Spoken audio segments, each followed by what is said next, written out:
Scooch in here. I'm in a new spot, so I apologize if my sound or fury signifying nothing. Let's see. All right, get my head a little bit under frame. Move my get the mic out of view. Let me know. Let me know if I can't be seen or heard. Sorry for the little bit of confusion, but that's what happens on a Tuesday. On occasion. Oh boy, this light's a little bit bright. Oh, how about we? There we go. Not quite killing me. Welcome, welcome, welcome. My game night's tonight. So I thought I would do kind of a recap and sort of prep. Recap / prep chat. I can be seen, I can be heard. Hey, Elfbait, that is grand. Happy to hear it.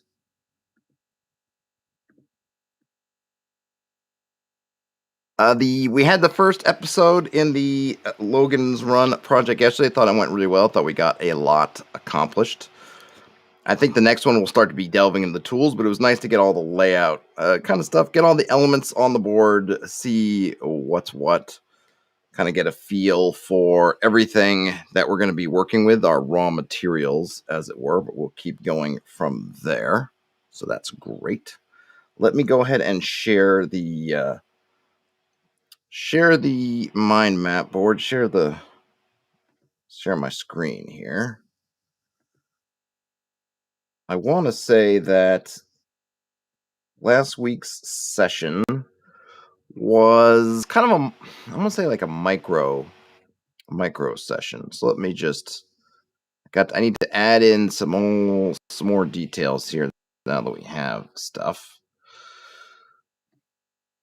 We talked about, and I'll sorry if I'm a little bit scattered. I'm just trying to feel like I got a few things I need to get going here. Let's get another old mind mappy piece out here.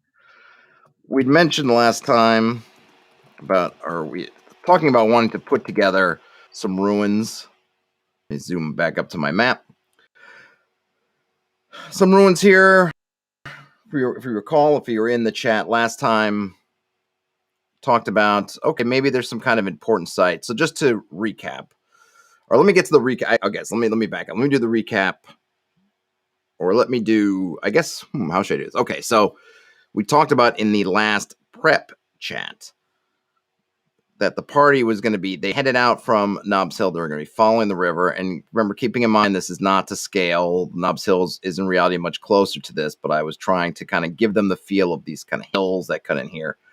They were cutting down in this section, coming down the river, trying to come down here. They'd been to this ford area coming from this side, from Corey Bridge, going sort of northwards. They'd hit this ford, and then they'd headed in here. Now they were trying to come from Nobbs Hill down, find the ford from the other side, and hopefully find some kind of connector, because there was a road going from the ford in one direction that they found. So now they wanted to try to find that road in the other direction, which seemed, I hadn't thought about it, seemed perfectly reasonable. They were thinking of what kind of stuff could be there. They'd already found some shrines and some bits of ruins over here. Does it make sense that there might also be ruins and things over here? I think we decided yes. And then we were starting to think about, well, what might those ruins be? We mentioned maybe watchtowers. We'd already seen shrines. Talked about maybe the Caves of Chaos were some kind of mining operation. And from the mining operation, the fact that these ruins were all in the hills, kind of dwarves spoke to me. It's okay, it's stereotypical. You have hills, there are dwarves in the hills. There be dwarves in these hills. Yep, all absolutely true. I do have a player who is playing a dwarf, so it seemed rather appropriate for them. So this light still feels too hot. There we go. Felt appropriate. And I could start to pull in some lore. They're only second level, even though I feel like they've been playing for a long time. Especially the Dwarven players have been playing for over a year. But just given everything that's happened, and we play very short sessions, and their sessions, they've been very involved in kind of overworld stuff as opposed to treasure delving. And I'm still been working on how to figure out a equitable way to do experience that's still player centric. Player facing. I don't want to just do, oh, here's a milestone. I want them to come up with goals and do that, but I haven't really figured out how to work it yet. So leveling has been slow for them so far. But in any case, pulling in some of that allure and something for them to get interested in, I think it makes sense that dwarves will be in here. Why are they in here? They're caves, mining. This place that I'd mentioned before, Nobbs Hill itself is a town. It was a mining-based settlement. It's also the seat of the Viscounty, but their main industry was mining that's been tapped out, and that's been part of why the place, in general, as far as wealth, has been depressed. It's because the veins that they've been mining of various things have been essentially depleted, and they haven't found any new ones. Now, if they were to go and rediscover these caves, if there's still active veins of something there, that might be interesting. We talked about, well, why, what about those veins? Is there anything unusual about them? Probably a dwarven settlement might not just be interested in your regular minerals, though they might be metals and minerals, but maybe there's something else going on. I think we thought about an interesting way we could tie it back into the Illerth stone concept, something that was potentially dug up, had sort of a radioactive almost influence on things. And maybe that was coming out in the materials. Maybe it was causing these materials to be imbued or energized in some way, but of course having a negative effect. Maybe that led in part to the collapse of this culture to begin with. So all interesting stuff that we went with. So going back now into the recap part, we picked up with them. They were following another group. So Bogwig, if we remember, our old friend Bogwig had sent his gang of 7 into the wilderness, and the gang of 7 actually had made it to the river to kind of start this new foray into the river, into this river valley or river through the hills, just slightly ahead of the party. Sort of was they kind of let up some kind of competitive banter with the parties. They're setting out, hey, we're starting out ahead of you, and we're gonna get ourselves some wolf. We're gonna get on the board with getting some wolf folk bodies. Sort of get on the. You're not the only ones that can defeat these wolf folk. We can do that, and oh, by the way, we've got Bogwig gave us a map, kind of enticing the party potentially to follow them. And for a while, they were following the same trail, and the party, and then the Bogwigs folk decided to kind of turn off on some different kind of trail or some other potentially following directions from their map. And then we sort of left it with the party was deciding whether to continue following the river like they had been or follow Bogwigs folk. And they had initially decided to follow the river, but I knew that a week or whatever had gone by, you might change your mind, have some more conversations. So when we came back to this game, I had just kind of reset the question for them. It's okay, you remember where you were. Bogwig's folk had been going his adventurers or this other party, they don't really know a name for them, had gone off this other direction. You guys were kind of having some kind of debate. What you guys want to do? The idea was the gang of 7 was kind of hoping that the party, really were hoping the party would follow them, and they were going to take them to some kind of ambush point, try to take them out. That was basically their number one mission.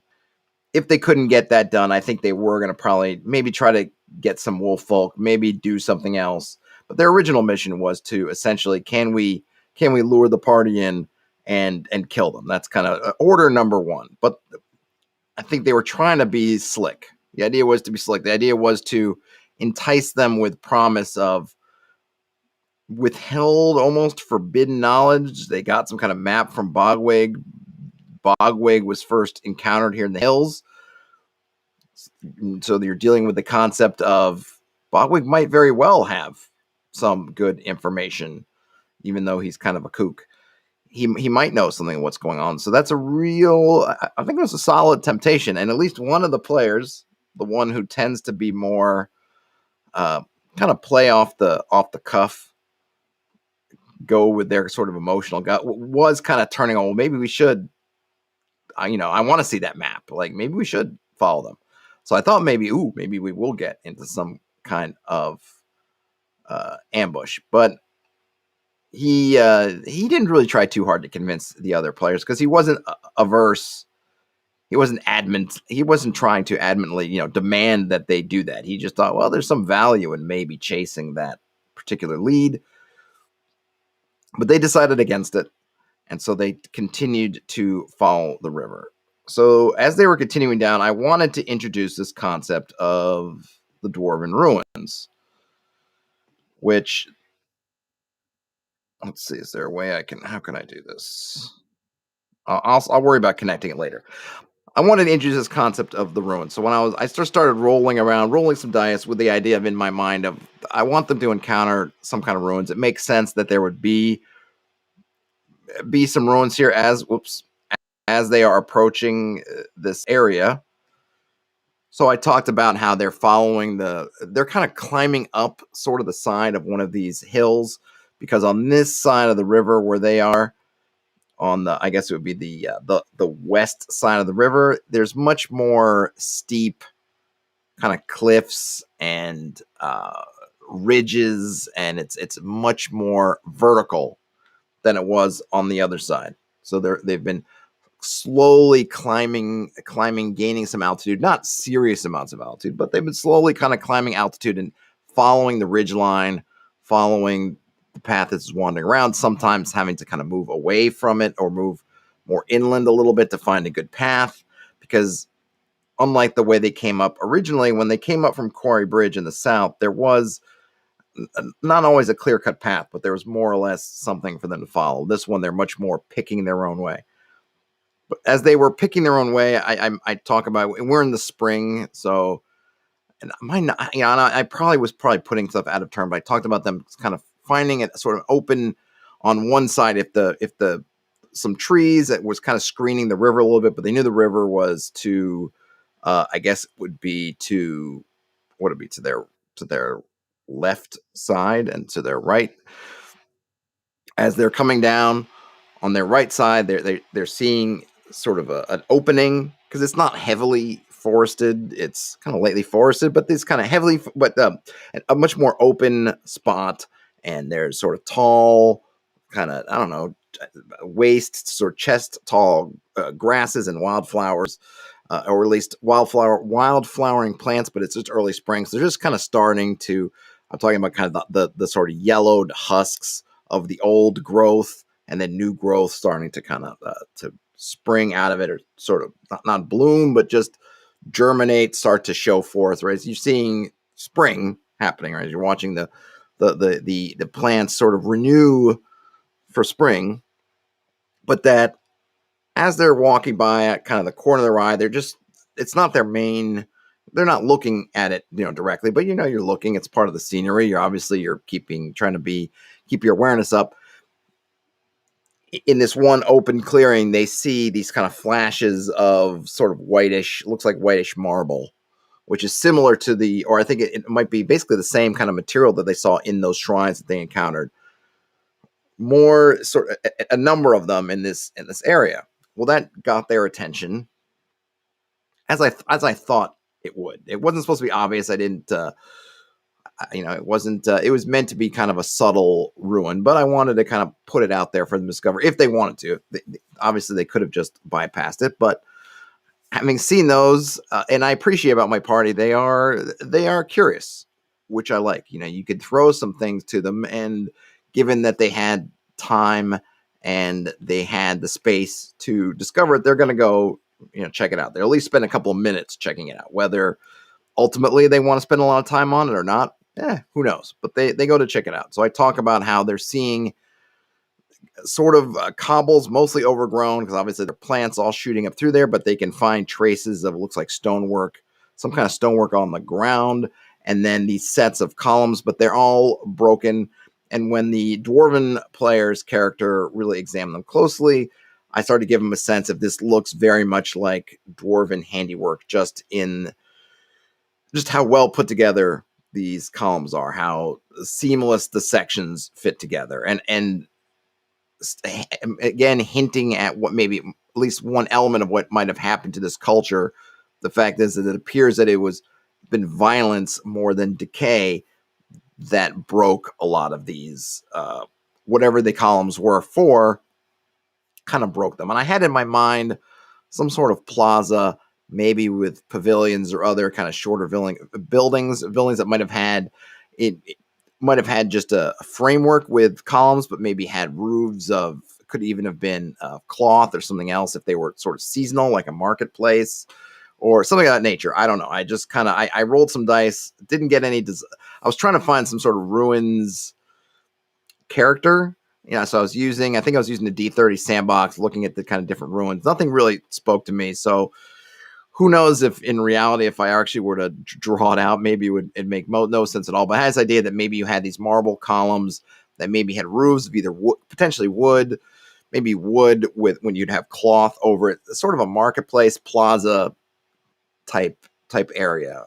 It might not even be necessarily a literal market, but that kind of style, sort of a squared, potentially squared off with maybe a central open space and then some sort of outer buildings kind of in there. So I tried to describe it like that. But of course, there's just seeing traces of it, and the stuff's been broken down to the point that the columns don't really come above that sort of waist to chest high.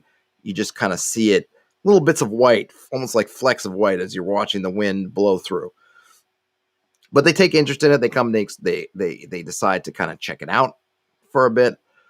They the dwarven player obviously becomes intrigued as I revealed for the first time that this particular one feels like more dwarven handiwork. This is probably was a mistake on my part because I did not highlight that with the shrines before they appeared dwarven, because I hadn't made that choice yet. So I don't know if I'll have to retrofit that, but I think it kind of, these are the kind of the interesting things. So I didn't say specifically these are the shrines are by the same culture, but my players started to put those things together for me. And even though I never said to them, "Oh, this looks dwarven to you," even though they did spend a fair bit of time checking out those shrines, I hadn't established in my mind that they were dwarven. So they weren't really dwarven yet. Now, nobody asked me, did these look like they were made by people or elves or dwarves or goblins or giants or anything else? I think maybe the only thing they might have asked was about kind of giants, since there's kind of giant mythology around this just general area. I think the only thing I said was they didn't appear to be oversized. It appeared to be more or less humanoid, man-sized or close, which dwarven stuff to me would fit in that same element. I don't think that I don't envision dwarves as so small, like say gnomes or hobbits or halflings or something, where everything would be really shrunk down. Maybe a little bit squatter, depending on what it is, shorter the ground for them. But a lot of stuff's going to appear more or less the same, especially when you're only seeing bits of it because they're ruined. In this case, once I talked about the color of the marble, which happened to be similar to the shrines, the players started to put together for me. So even though I didn't say originally those were dwarven made shrines that he saw, I think now, just because of them putting those dots together, they've connected those dots and kind of made that connection for me.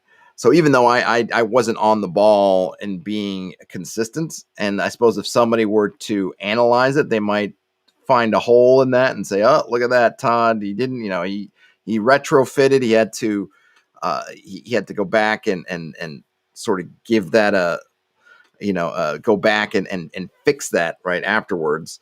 It seems like it's fairly seamless. I think they are in their minds, it doesn't feel like I'm retrofitting it to or retrofitting that area to fit my new idea, which I am, but it's working out. So they get in there. They're dwarven. I'm explaining to the dwarven player how this definitely feels like dwarven handiwork, which obviously gets them more or less interested. And then I think, what happened exactly? So I thought maybe that was just going to be it. It was just going to be a flavor, right? Ooh, look, there's these dwarven ruins. What does it mean? We don't know. Is there a lot here? I think one of the players was like, as a joke, was like, is there a chest here? I'm like, no, there's no chest. There's no, oh, look, here's a hidden cache of treasure right here for you. I think we kind of made a joke about it, but no, there was nothing. I kind of envisioned they were just going to take this as kind of just a little bit of flavor, scene setting. It might be meaningful, it might not be, but it's not didn't really have it down as here is a location, right? Capital L. Here is an adventuring spot. But as often happens, they're in these ruins and they decide, okay, I think maybe the dwarven player was like this. All right, well, this is here on the surface. Let's see what's beneath it. Like, because maybe they went, they were digging down. I mean, we're on a hill. These are dwarves, presumably. Like what? Maybe we could find an entrance into something below the ground. And of course, then I'm thinking, like, and I didn't have that mapped out. I didn't have it even in my little, as I'm trying to think about and just generate ruins. And I had, as I just talked about, I had described, okay, in my brain, even before I communicated outward, okay, there's a square. And yeah, it makes total sense. Or, whatever. I have this kind of market sort of area, and I don't know if it's really a market, but just that kind of general layout, some kind of pavilion type things. Okay, but it's all ruined, and you're not really going to see too much. It's really just supposed to hint that there was a culture here that lived here. That was kind of what my idea of what the takeaway of this area would be was, okay, there are people who sort of lived here, and here we have somewhat enigmatic foundational kind of ruins of something, but it shows that there was some people here. To my mind, that's kind of all it was. But as soon as they said maybe there's something underground, of course I'm like, well, yeah, they're dwarves, they're miners.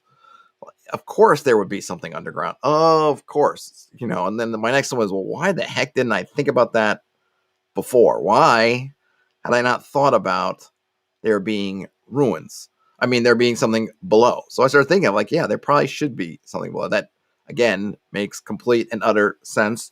I just hadn't even occurred to me for whatever reason, because I am dumb. Whatever. All right, yeah.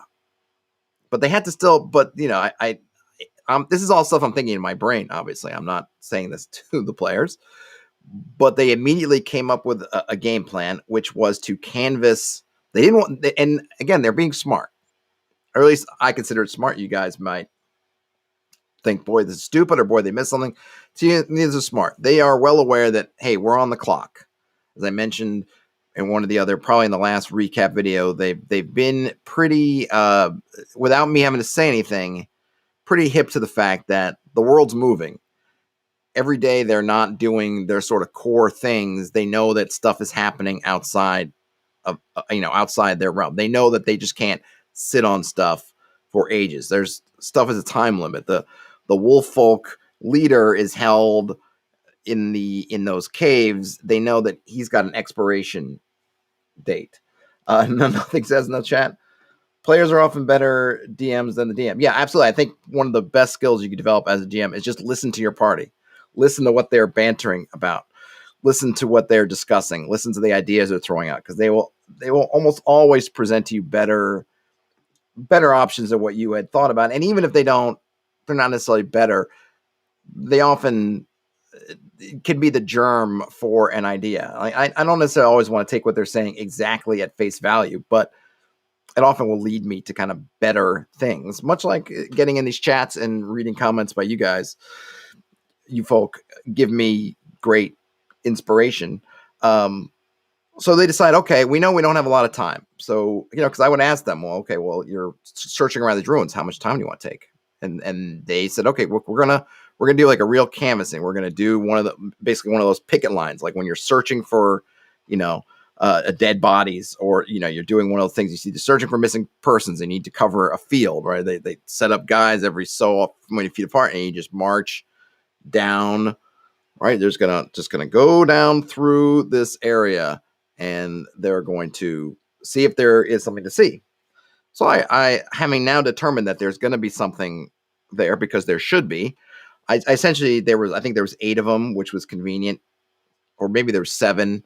And I thought I'll add some that little bit of chance. I'll roll an 8-sided die. If it comes up 8, then they just, whatever it was, they missed it and they didn't get it. I actually rolled a 7, so it was the person on one end of the picket line finds an oddly shaped stone. It wasn't the dwarven PC. It was another PC. So I said that they didn't. It just looked a little bit out of place. It just didn't look quite right. It didn't. It wasn't quite natural like the other stones. It was in kind of a weird spot. It was just seemed to be sitting just very flat. Just something about it didn't seem to fit. So it kind of stuck out from the rest of the picking. Elfbait says there is the risk of breaking the immersion if the party's always finding what they're chatting about. Oh yeah, absolutely.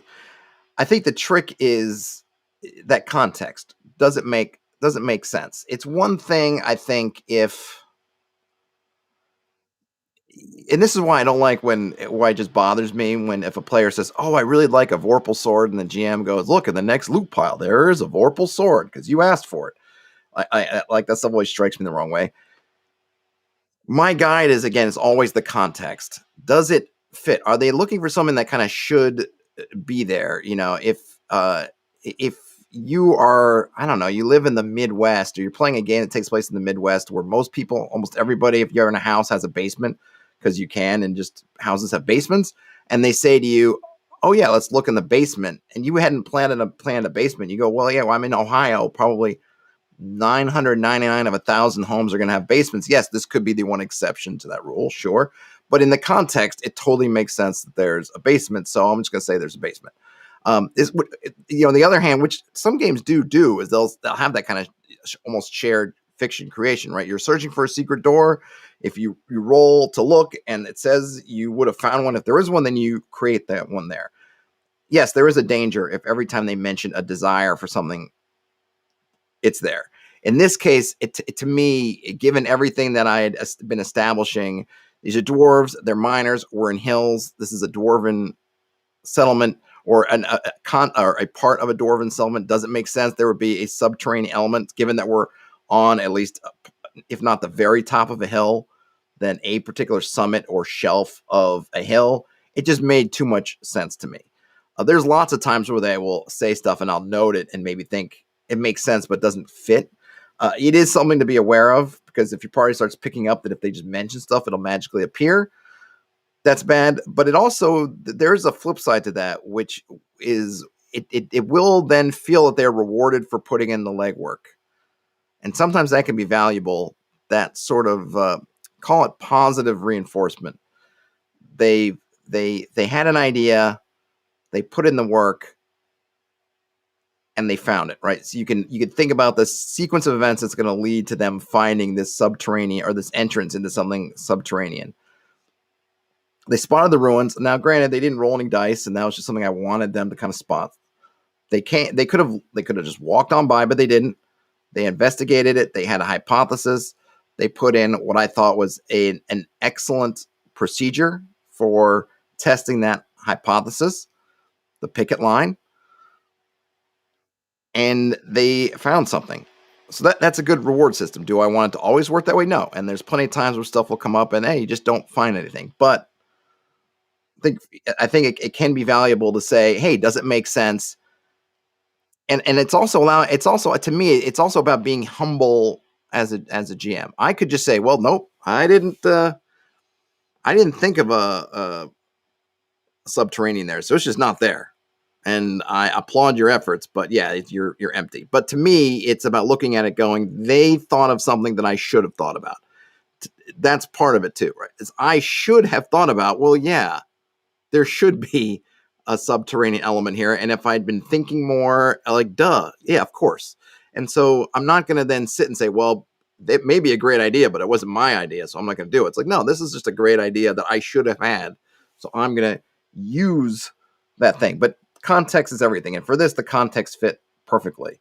If they had said, oh, geez, there should be a needle with an elevator leading up to space from here, I wasn't going to throw that in, regardless of if they decided to, I don't know, pull out sextants and try to chart a course to the moon. So context is super impotent. So they formed up the picket line. They went through, and one guy on one end found that stone, and then it was actually just happened to be lucky that or not lucky, but just apt that the dwarf player ended up being in the center of the picket line, and in the middle of the square, I talked about there being a very overgrown mosaic. Nothing says, only take the player's ideas if you wish you had thought of it. Yeah, I mean, this is the thing, right? The area just, it makes so much sense. It's like, yeah, that should have been, I should have done it and I didn't. And I'm not too proud. I don't feel too, I don't know, self-important or whatever to think that, well, because I didn't think of it, it doesn't exist. It's like, no, I should have thought of it, so it should be there. Same way I think of anything else. If I'm thinking of a battle in a tavern and someone says, oh, I pick up a chair. And I was like, I didn't think of any chairs there. I don't know, whatever it would be. There's a barrel. Can I stand on the barrel to get somewhere? I'm like, well, yeah, should have been barrels there. I didn't think about it, but yeah, there are casks of ale. Like, I didn't plot it out in my brain, but there should be. So yeah, there are. If it was something else, then yeah, it doesn't make sense. But I kind of feel that thing about if someone says, if I say there's a broom closet, then the player opens up the broom closet. Should there be a broom there or not? Either I'll roll some dice or think, well, I did write a broom closet in there. It is there. Why wouldn't there be brooms in the broom closet? There probably would be, especially if it's something that's being, used. So it's there. I had to go find a map. So I was there now talking about what to do. So there was the mosaic they found in the middle. Again, overgrown. I didn't really have an idea. I still don't know exactly what the mosaic would reveal if they took the time to clear it out. But I did mention they'd really have to sort of clear it because it's very much, at this point, vague. They can just see kind of bits of the colored, the sort of dye, the tiles, color dye, the colorful tiles, but there's not enough of it exposed and it's broken in places to determine what actually it would relate. That's something that I think would be a reward if they decided to spend time kind of really getting to work. If they wanted to kind of stop what they were doing and say, no, we want to basically excavate this site to a greater degree, clear out these grasses and flowers and stuff and the vegetation and kind of move to it, that's something that would be revealed. Otherwise, it's a tantalizing clue or a tantalizing hint of potentially a clue or information, but not there yet. But they found the stone. And they came, they started examining it, and I talked about how, yeah, you can just get the hint of a draft, just some little bit beneath the stone. It's not tall, but it's kind of squat, and it feels really solid. But I hinted that, yeah, you do kind of sense there's a little bit of a current of air, just a little bit that's peeking out or that's seeping in and out. You get a little bit of a breeze. And that was all the encouragement they needed to try to work out how they could get the stone off. They ended up kind of putting together, getting some rope and sort of tying it around and just able to slide, wedge it, just move it off. And sure enough, there's a shaft leading downwards. Now, as they're doing this, I decided to roll for I felt like they put in enough time. They in this particular spot that I thought it was apt to roll for a wandering monster, and I got one. And I rolled up, and I was just using the generic lists. I rolled up a basilisk. So I thought, I thought a couple things like, oh, that's gonna be tough. Basilisk, that's gonna be a rough one. But I don't know, for some reason I felt like, I don't want to. I could roll again. I could say, nah, doesn't fit. But I was like, no, I'm gonna roll with the basilisk. But I started thinking about again, going back to, I feel like that ultimate thing of GMing, the art of context, right, is going to be, maybe I'll have to do a video on that. But I was thinking of, okay, in the context of where they are, what might be going on with this basilisk. And I thought, okay, it's down in this thing. They've opened up a shaft to somewhere, and down in that somewhere is this basilisk. And then as soon as I made that connection, I started thinking about, okay, this could be cool. And I also started thinking about, because I do think it's very important, especially with these really powerful creatures or creatures that are their powers are both very fatal, but also very in a way kind of visible. And I know there are different versions of the basilisk, and I was going more for I don't even know if it's the rote mythological basilisk, but turning people to stone, and not, because I think it might be in the first edition monster manual. I think if you don't, on the ethereal plane, it does one thing, it petrifies you, but I think it just, something else, it just kind of kills you. I didn't want that. I wanted the petrification. So that's what I did. So I started thinking about that. And I also was thinking about the Harry Potter and the Chamber of Secrets. my daughter's kind of into those books a little bit. Well, she's 7, but we're reading them off and on. We read the first one. We're maybe halfway through the second one in reading. And then we had just recently, maybe a week or less than a week ago, had watched the movie. And I believe the creature in there, spoilers for Harry Potter and Chamber of Secrets, is a basilisk. And it is also petrifying people. I don't think it physically turns them to stone. It just freezes them. I mean, they're petrified, but they don't actually turn to stone. In this, my version is they're literally turning them to stone. But I really like the idea of this basilisk kind of down in this, essentially, for all intents and purposes, relative to my party, a chamber of secrets. So it's down there. The party, once they found that spot, was all about getting down there and checking it out. So they measured out a bunch of the rope, tied it together. I think they used the stone itself to get a nice anchor line for the rope. And one of them decided to go down ahead with their lantern, or no, maybe it was with a torch.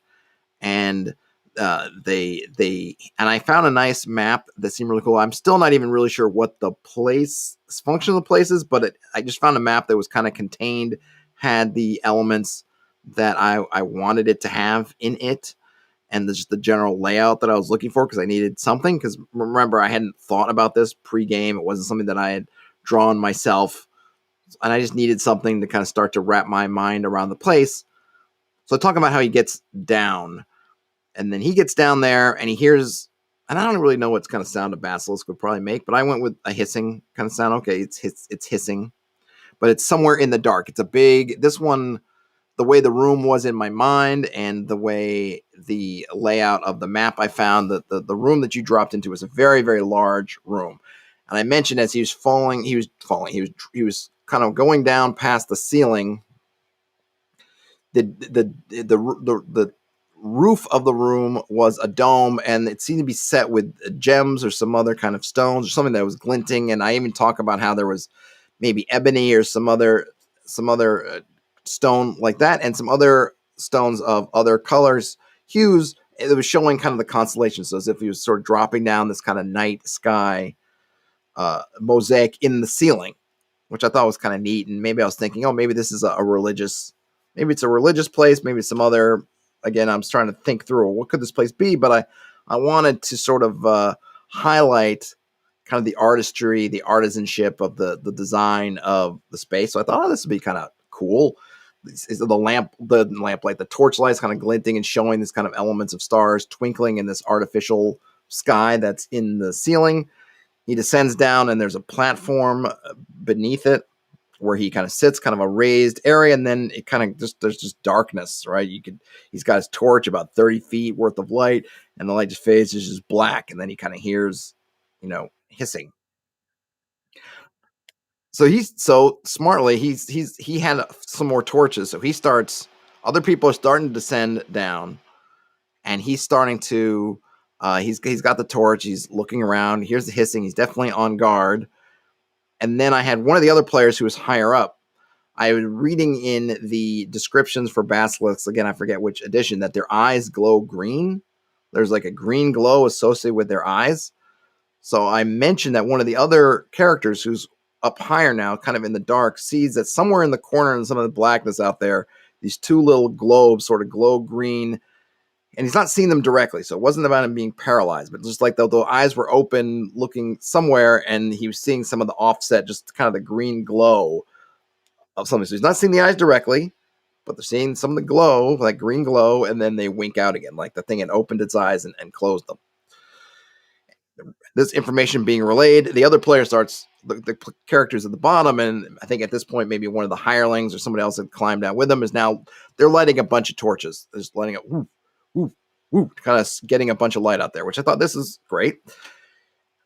I decided that, so the backstory for the basilisk, right now, so I'm trying to work in the context that I have, and I'm also trying to build context around this creature. So now there's a basilisk here. Why is it here? The context I had was that in the death throes of this culture, there was some sort of invasion force. Somebody came.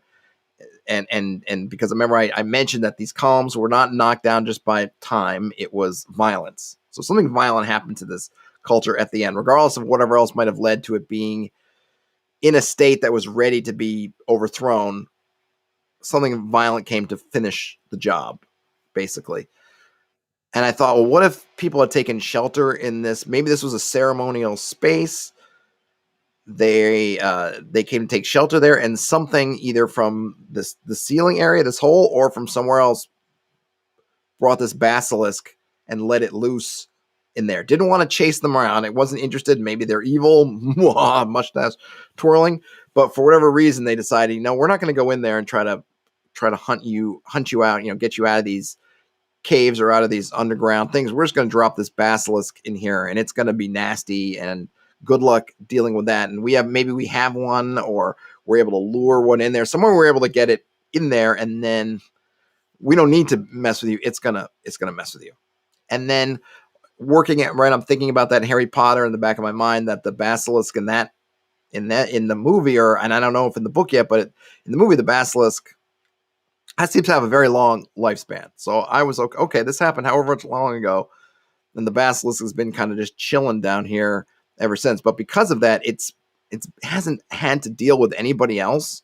It's been in the dark. It's been in its own quiet for a long time. So when all of a sudden a lot of noise is coming and lights are flaring up, it's not in an aggressive mood. It's more in a, I need to, and I don't know how smart basilisks are, but even just in an animal kind of way, when you startle a cat, right? The cat may be able to defend itself and attack you, but still or the bears, right? They say, I'm in the Berkshires and the hill, like you go hiking and you might run into bears, even though the bear can take you out. Oftentimes, if you make noise and do things, the bears kind of stay away from you. They're not really interested because you're not, at that moment, you're not really impinging upon them.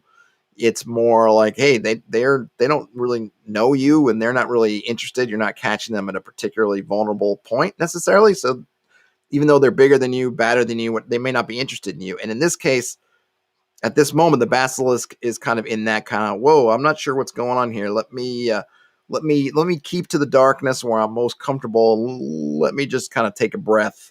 Let me take a moment to see what's going on, which of course gives the party a chance to see what's going on. So when they're all have landed in this center of this room, there are now torches lighting up at least a fair amount more of the room, and they're starting to see passages going off in different directions. They're getting to see that, okay, this is a very expansive room, and that there are more elements to it. They're also seeing these statues. They're seeing these statues and a lot of them I mentioned specifically. Went into some detail in that they are, none of them are really complete, but they're seeing pieces of the statues. Statues have been potentially broken or wrecked, or otherwise in a non-pristine state. What I tried to make clear from my descriptions, and which I think was important, was that I didn't want this to be confused with the columns and the other things. So we have a lot of ruins around. So it would make sense that in this space, there might also be ruins that are around. And I already talked about how those ruins were brought about violently. So it makes sense that these would be also violently ruined. So far, you couldn't confuse the fact of, okay, we had ruins that were violently broken. Here we're seeing more ruins that are violently broken. But the context is different here. This is not a statue that was sculpted and that somebody came by with a hammer and broke. This was a statue that was petrified, turned to stone by the gaze of the basilisk. And the other element I added in was thinking about, and I don't know if this works in the Chamber of Secrets or how this even works with mythological basilisks, but my idea was that it turns it to stone and then eats them, and just eats them very slowly, so that it's had all this food for however many centuries it's been sitting down there, and it's just been slowly going about its business. So it takes a statue, breaks off a piece, chews on it, maybe gets bored of it, goes and finds another piece, however often it eats. I talk about how they'd find claw marks and seem to either be claws or teeth, but it's just kind of gnawing, but post stone. So, the face or head would be broken, and the heads, when they would find a face, or they would see a face that was more or less intact, they would not be the kind of things that you would mostly be sculpted unless you were kind of really a twisted artist. It's all looks of fear and horror and panic that are frozen on these expressions. And of course, there's parts that are missing, and just where they've been gouged, and just you see the scraping marks and clawed, all these things around, and none of the statues seem to be whole. But they're not don't seem to be organized in, say, the way a gallery of statues would be organized, kind of haphazard. And it didn't take too long for one of the players to go like, I don't think, I think something's, as soon as I kind of got the idea of like, yeah, this might be something we're not ready for. And I think one of them said, like, have we heard of Medusas? Are there kind of Medusas in this world? And I said, well, I don't know about Medusas by name, but there certainly are things. You've heard legends of things that can do Medusa like like powers. And then, they were on it, right? Do we have any? Does anyone have a mirror? And they're like, I think I got like a small mirror over here, and this and that. And they started to kind of put together, all right, do we have, what can we do? Can we do something? Is it wise for us to do anything? And they quickly came to the conclusion of, yeah, we're not ready. We are not ready for this at all. This is bad. This is bad news. And so they clamored. They got back together and said, all right, we want to, this is really interesting, and we want to put a pin on it, but we're not equipped. We're not equipped for this threat. We don't have, magic polished metal, shields like Perseus in those stories. We don't have a bunch of mirrors. And they're already thinking about, well, we could do this or that. But it's like, yeah, but we can't look at it. Or and they knew. And what was good was they didn't assume how it worked. They didn't assume it was like, well, do we have to look? Is it just us looking at it? Is it making eye contact with us? But they were like, whatever it is, we don't know exactly how it works. And we just have a bad feeling of what the end result is. However, it does work. We think we know what the end result of that is. We don't have the equipment to do it. We don't have the expertise necessarily. We're not fit. So they did to me, which was the smart thing, was they went back up their rope and were like, yeah, we're gonna mark this up. We're gonna figure something out. So they came back out of the hole. One by one. And again, the torches are still burning. They hadn't been in there all that long, so it wasn't a question of them not being able to. So I didn't make them roll or do anything goofy. They even put they tie knots in their rope to make it easier to climb, which I think is a brilliant kind of move to even if they are going to have to roll to climb, to mitigate it by adding some helpful little things to help them climb back up the rope. But they climbed back up the rope, got out, and then I think I just kind of gave, again, this is something that I didn't think about, sometimes like with the connection between the shrines and these ruins, because it's the way things moved. I didn't think about it in the moment.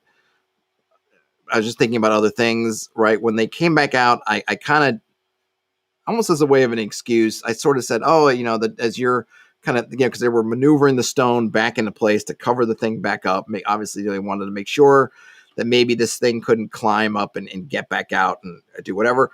I had the dwarven player see that there was, on the underside, which maybe he hadn't seen originally, that there was a almostly faded out, but there was still a dwarven rune that had the kind of a glyph or two glyphs that said Stone Eater on it. And I said, you don't know quite what it means. You don't know what it refers to, but you have it. And again, I think they took it exactly in kind of the best way they could thought of. It was like, hey, we've got a scholar back back home. So at some point we're going to head back home and we're going to research the heck about Stone Eaters, or have our scholar on the payroll research on Stone Eaters, and we're going to figure out what we need to do. And then we're going to come back and we're going to kick that thing's butt and check out what's down there. And then, of course, the dwarven player was energized because they're like, yeah, this thing obviously killed a bunch of my people down there, because I did mention all the statuary being dwarves. And I'm going to take care of that, and we'll get to check it out more. And then we had to end the session. So they essentially, that's where we ended it. So we didn't get a whole lot done in terms of physical movement, but in a weird way, we did this kind of collaborative world building where they helped me in terms of fleshing out kind of what's going on. I have a little bit more of an idea. It's kind of like as they're discovering things, as the dice and their actions and their observations and their thoughts, and then I get to riff on those thoughts and observations. We're starting to flesh out what might have happened to this dwarven dwarven culture. We now have another element to this ruined area. It was some kind of I don't know, marketplace or arcade, something of that sort. And then beneath the arcade is um,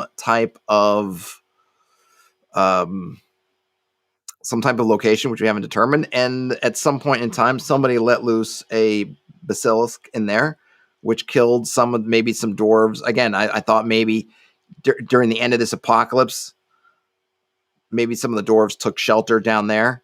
And maybe there's even something similar, like it's just not there anymore, but there was some anchoring for some kind of way for them to get up and down into there. Maybe it's even not the main entrance, but could be that they went down there in haste and then kind of like Indiana Jones, if you remember in uh, Raiders of the Lost Ark, right? When he's down there in the in whatever that sand area, right? And they decide to leave him down there to die, so they pull up the rope and just say, goodbye, right? So that maybe somebody bad sent the basilisk in there and then pulled up whatever rope, whatever they used to climb down there, and said, yeah, enjoy your fate. The other thing I thought about is maybe some dwarf got out, realizing they weren't in a position to save the rest of them.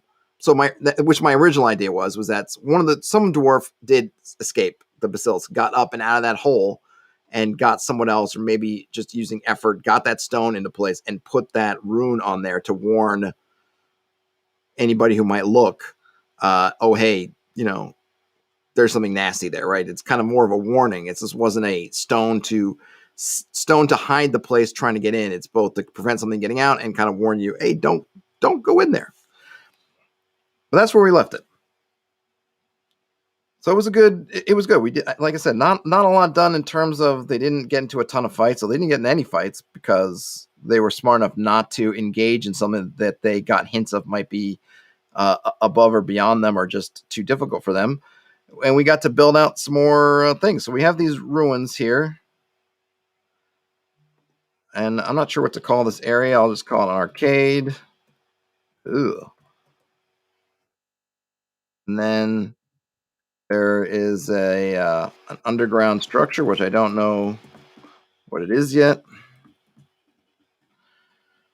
And then inside, there's also the mosaic. I guess I'll just put that in there. Oh, I spelled it wrong. How did I misspell it? Thank you. And then in there is the stone eater, which we know is a basilisk, however you want to pronounce it. And let's see, how can I connect? How do we do that? How do they do the connections?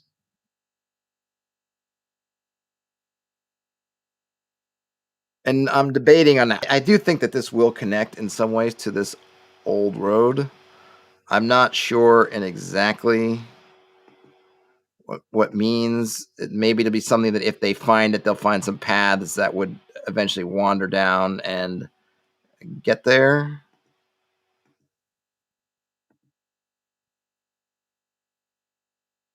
But they can do that as well. And I will also connect it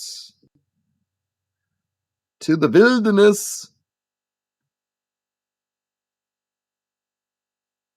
So that was the story from last week. And now I called this both a kind of recap and a prep because I think tomorrow I want to get back to Logan's Run and my games tonight, so I don't have another day to do a proper prep. I'm not sure what they're going to get to, so I imagine they're going to keep moving. I mean, they have a couple of choices, or the obvious choices are one, okay, they're in this ruin. So as we left it, they covered up the stone. They're in the ruins. We said this is a good place to stop, and we'd already played for. It took about, I don't know, this is all about 2 hours worth of game time. And I've mentioned before, our sessions are short. So that's more or less what we will tend to get in terms of sessions. So we did that. I don't think that they had plotted out exactly what they were going to do next. I get the sense that they were going to move on from here, kind of going back to their original path along the river, which will work fine. They might decide, ooh, are there any roads or paths that lead from these ruins somewhere?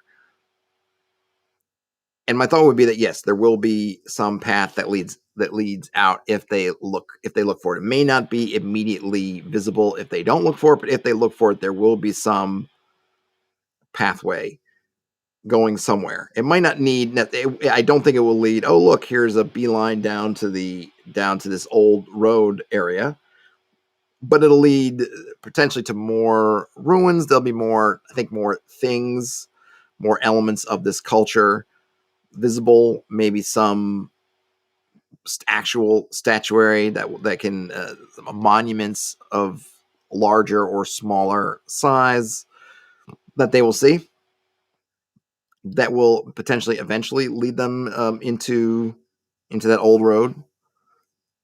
So that's one. So they could take a path, kind of seeing, thinking, okay, if we do believe that there's a road, and we believe that this whoever built these ruins was related to that road, then if we can find pathways from this road, they'll lead eventually to the old road. This would work, whether it'll be longer or shorter. It's not going to be a straight road. I'm not sure time wise, but that would work, and that would also allow them to flesh out the culture, and of course we could have more fun with the ruins. They also might decide that, okay, this was nice, let's go back to our tried and true method of following the river, which on the one standpoint is the most, I don't it's not necessarily the most efficient in terms of time, because we don't know, and the river is not, like, unlike this picture, really, right? The river's not straight, it's wending, and they're kind of going up elevations, and it can be difficult. Any paths, any kind of ruins or sort of paths or greenways that might used to be roads will be easier to follow, and just be an easier trail for them, but might not lead them directly where they're going. Whereas if they follow the river, it might be harder going in terms of the terrain, but they can't miss it, because the river, it will lead to that ford eventually. So however high up they're going to go, it's going to come back down again. They'll be able to get down there and see the road. So I don't know which way they're going to go. I don't think they're going to decide to go back to Nobbs Hill and go back to go find their scholar immediately. It'd be fine if they did. That stuff's already been mapped out. They already know the way, essentially. I'd probably roll for some other wilderness encounter. I don't think they'd be able to get back there before nightfall. They'll have to camp. They'll have to camp soon anyway, because I think it's I want to say we're in the later stages of the afternoon. And I think they might have been thinking also that maybe they would camp in those ruins. So they're going to have to camp either way, but they could potentially decide to go back to their expert, but I don't think they are. I think that they're going to want to press ahead one way or the other. I don't think that they're going to want to spend a bunch more time just investigating this particular set of ruins, but one never knows. But those are the sort of the choices that they have. In terms of what other kind of ruins they see here, I do feel like a watchtower of some kind is appropriate, whether something's in it or if it's just a ruin, like Amonsul or something where it's just kind of there. Um, haven't figured that out yet. It would. I think I mentioned that the faction that's in the chaos right now, they did see a cart moving along this part of the road that's on the east side of the ford, and they didn't really make the connection between, hey, they've got a cart, and if you've got a cart, there probably needs to be, or there most definitely needs to be a road for it, that kind of thing. But it makes me wonder that there's probably going to be that faction that's going to have some presence on that road, unless the idea is for them that nobody's been over there, nobody seems to be out there, so maybe it's safe. But on the other hand, the wolf folk are out there, the wolf folk are active, and the wolf folk would be a threat to them. Clearly, there's been some altercations with them because they captured the wolf folk leader. So if there is, then they probably might feel like, no, we have to defend the road. We have to, if not using existing potential defenses along the road, we might have to put up some sort of defenses. Though it's tricky because it's hard to, you have these wolf folk, they're operating like, counterinsurgency type people, like, loose not organized armies, so they don't need to use the road, right? You could guard the road because you're using it to try to carry heavier things or carts or other things like that. But the wolf folk don't need to. So how do you guard that whole stretch of road that's running along hills that are eminently easy to ambush from? It's a tricky question, but they probably would have had to figure out something. Just not sure what they would have figured out yet. But that was the game.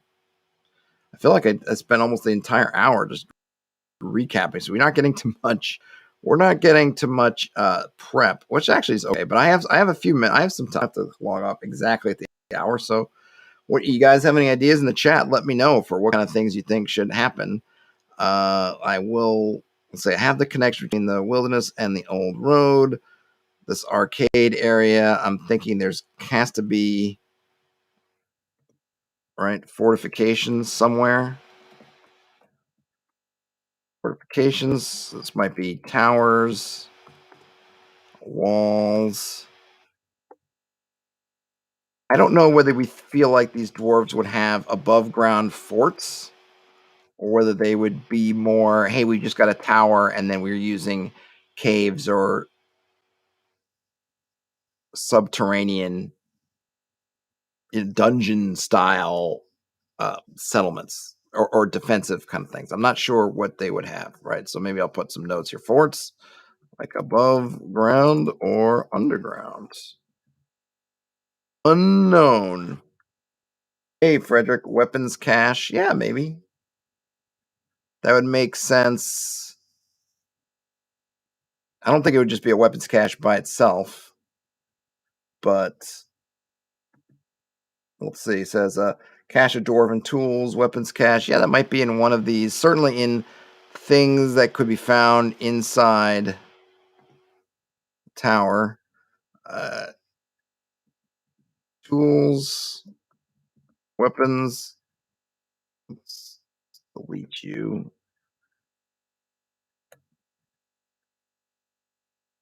Also, if they are in a fort, we can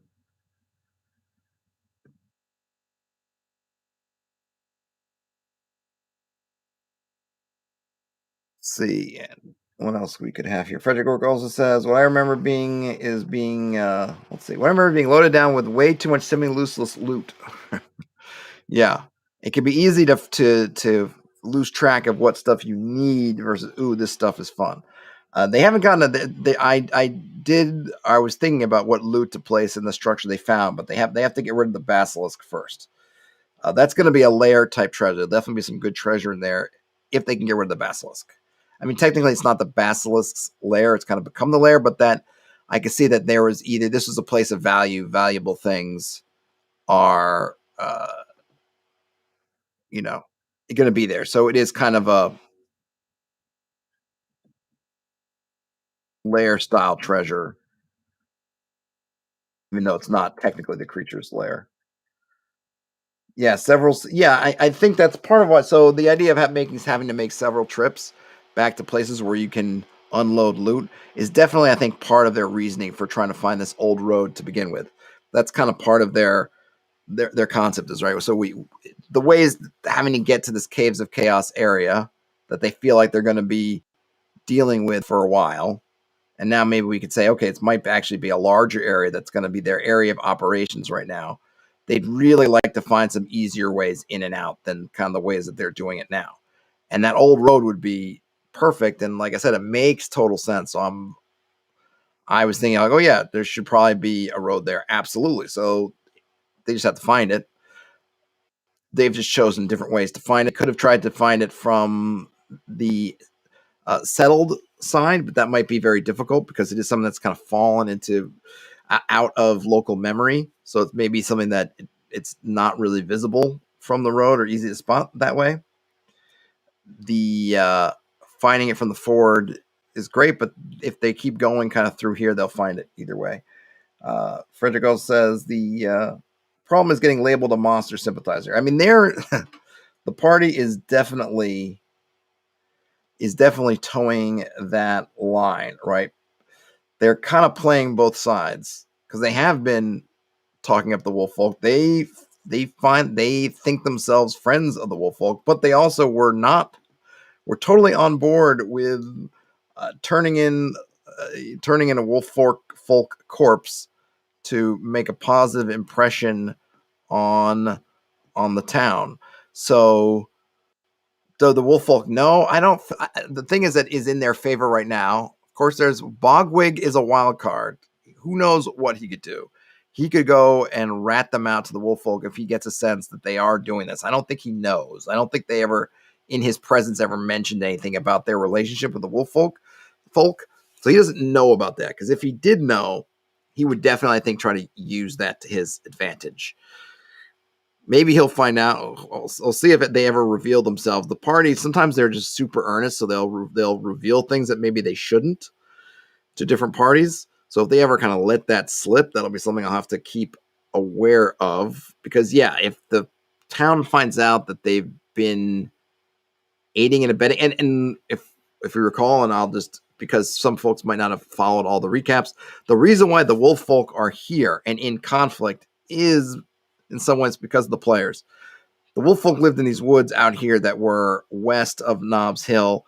They had an artifact that was essentially keeping themselves hidden, and they were content to stay hidden and just live out their lives in this nice little idyllic wood that they had. And they really had no contact with any of the folk living here. And the folk living here were not really interested in other than some hunters and some other things. They kind of stayed out of the woods. And due to the nature of the artifact, a real old hunter was not going to be able to find them. That was part of the artifact's effect. But that artifact got stolen from them. Their settlement was destroyed, and they were looking for somewhere to go. And the party, being very earnest, said, "Oh, why don't you go? There's a town over there. Why don't you go check out the town?" Which was very nice, but given who the kind of wolf folk are and what they sort of their nature and the nature of the people and the fact that it was kind of an oil and water situation, they set up this whole conflict between the wolf folk and the town. Might happen anyway, because the wolf folk were going to look for somewhere to go, and they might have, they had a couple, obviously they had all the directions on the compass rose to go, but the party literally pointed them and said, go that way towards town and check out those nice people over there. And that put them into conflict with the town. Those things are not known to the general population. The wolf folk are aware of it, but currently they didn't think that the party was doing something wrong. They thought the party was trying to help them. It just didn't turn out right. So they don't hold the party particularly responsible. They don't feel like the party lied to them. There is good land out here. There is the town out here. It's just that the town and them are not getting along. But, there is some culpability, even if they didn't mean to do it. It wasn't their intention to cause the conflict, that they literally did cause it. So there could be some really interesting ramifications about if different things come to light.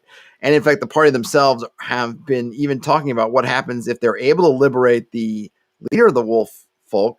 Do they take them back to the wolf folk to get some more inroads with them? They've even talked about just taking him as a prisoner back to town and saying, look, now we've captured the leader of the wolf folk. So they're definitely playing both sides a bit, or they're leaving their options open, which means that they've got a lot of things they can take advantage of.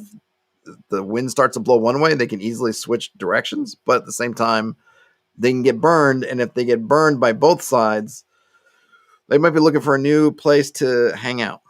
So there's a lot of angles at work, which will be interesting for them.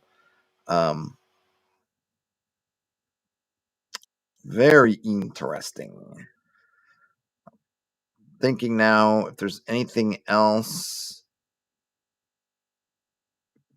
I don't think there's much else. I think, again, one thing I would love to have longer sessions. I would. But one advantage of these kind of smaller sessions is, as you can notice, it's usually the pattern is you might have some discussion, some navigation.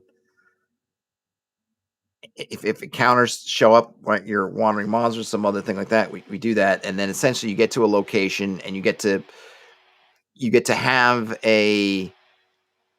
interactions within that location, and then you might move on a little bit, but kind of that's probably where, especially depending if you spend much time and effort and things are happening or things coming to fruition in that location. That's kind of okay. Now that's the end of a session.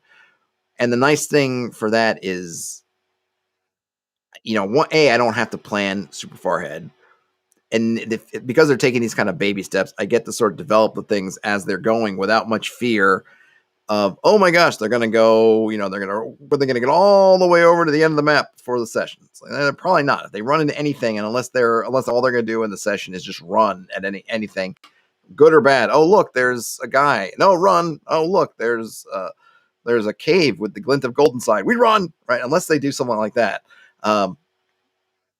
It means that I can really roll with not a ton of set set pieces or set matters, and I'm fairly comfortable in the way the game is playing to be able to kind of, oh look, while they're talking about looking for whether they should uncover this hole or there must be a hole, I can search out a dungeon or throw it in there, or if worst comes to worst, I can just sort of draw one out as we're playing. So I don't need a ton usually for each session, which is helpful to me, because I always find that I'm short on time, though it's probably time management that trips me up more than actual time. But I think maybe that's about it, unless you guys have some wonderful ideas for me. I think that, right, I don't know which way they're going to go.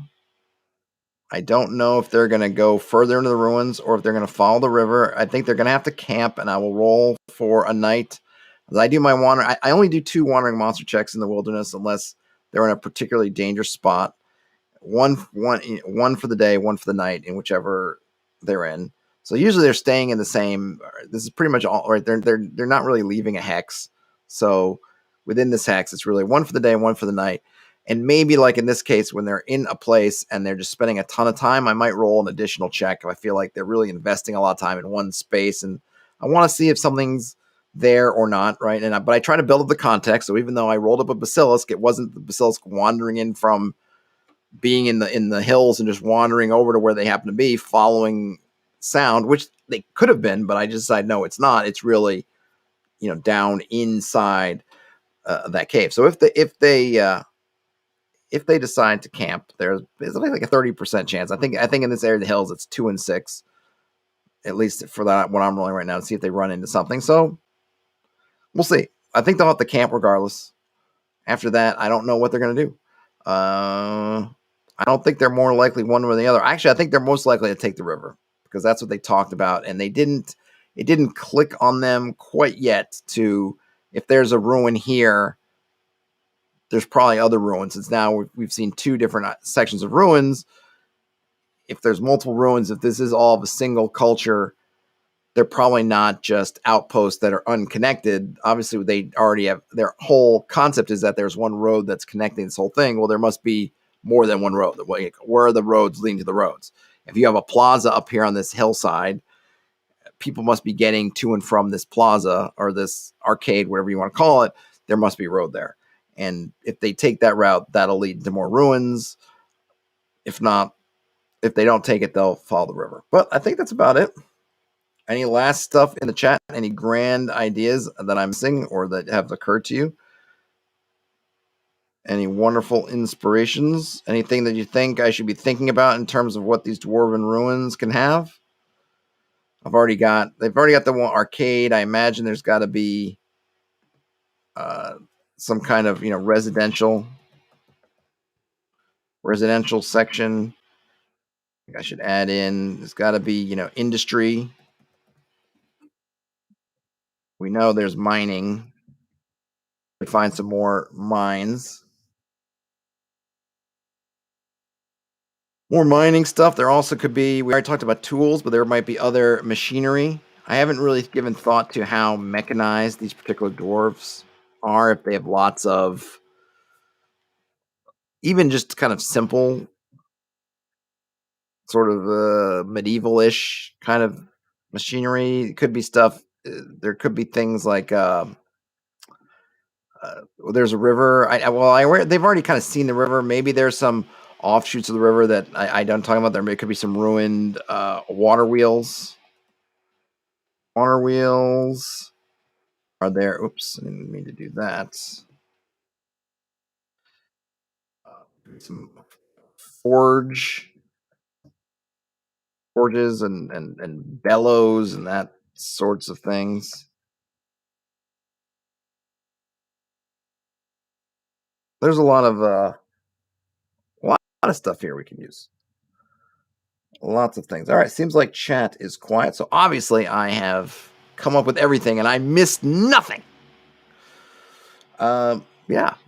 All right, I guess we'll call this a stream. Thanks everyone for checking it out and participating or just listening. Obviously, there's the comments. If you see something, you watch this, listen to this, you just come back to it a little bit later, and there's an idea you thought, geez, I didn't mention this in the stream, or I wasn't able to be in the stream, but this is something you should do, or this sounds like a great idea. Let me know. I've also got the community channel. Or my channel has a community tab. I think I post stuff in there. I post entries for these where I put the links to the streams. You can not obviously, but you can reply to those comments and leave stuff. I'm also on Twitter and elsewhere. Before you head out, you want to give a thumbs up to the stream. That would be awesome. If you are not subscribed and you'd like to subscribe and hear more about this stuff, please do so.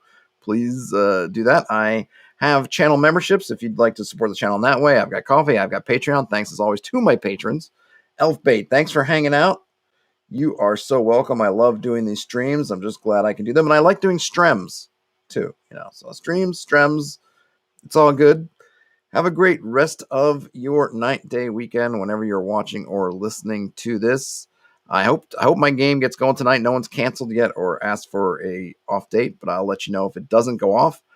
And then, assuming it does go off, I will probably go back to the Logan's Run project tomorrow, but maybe then that will be Wednesday, maybe Thursday. I'll do the recap. So look out for that if you're curious to see how things went. But take it easy, everybody. Have a great rest of whenever, and game on. I'll